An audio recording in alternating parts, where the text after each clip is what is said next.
നിസ്കരിക്കുമ്പോഴാണ് ഏറ്റവും ഭംഗിയുള്ള ഡ്രസ്സ് ധരിക്കേണ്ടത്.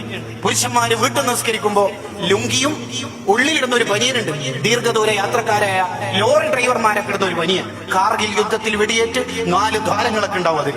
എന്നിട്ട് പെണ്ണുങ്ങന്മാരോട് താത്താമാരോട് പറയും, ഞാൻ ഡ്രസ്സ് പെട്ടെന്ന് ഇസിലിട്ട് എനിക്കൊരു വെഡിങ് പ്രോഗ്രാമിന് ഫംഗ്ഷൻ അറ്റൻഡ് ചെയ്യാനുണ്ട്. ഒരു കല്യാണത്തിന് വേണ്ടി മൂപ്പര് പറയണത്, ഒന്ന് വേഗിസിലിട്, അങ്ങ് തീർക്കട്ടെ. ഈ അടുത്തൊരു ഉമ്മ മരണപ്പെട്ടു. ആ ഉമ്മ മരണപ്പെടുന്ന സമയത്ത് അല്ലാഹ് എന്ന് ഉച്ചരിച്ച് സംസം വെള്ളം കുടിച്ചിട്ടാണ് വഫാത്താവുന്നത്. ആ പെണ്ണുങ്ങളെ കുറിച്ച് പ്രായമുള്ള ഉമ്മയാണ്. അന്വേഷിച്ചപ്പോൾ മരണരോഗത്തിൽ കിടക്കുന്ന എല്ലാ ദിവസവും 10 ജുസു ഖുർആൻ ഓതും. നടക്കാനൊന്നും കഴിയില്ല, പക്ഷെ ഓക്കിനോ ഓർമ്മക്കോ കുറവില്ല. ആ ഉമ്മക്ക് 3 or 4 നിസ്കാരക്കുപ്പായുണ്ട്.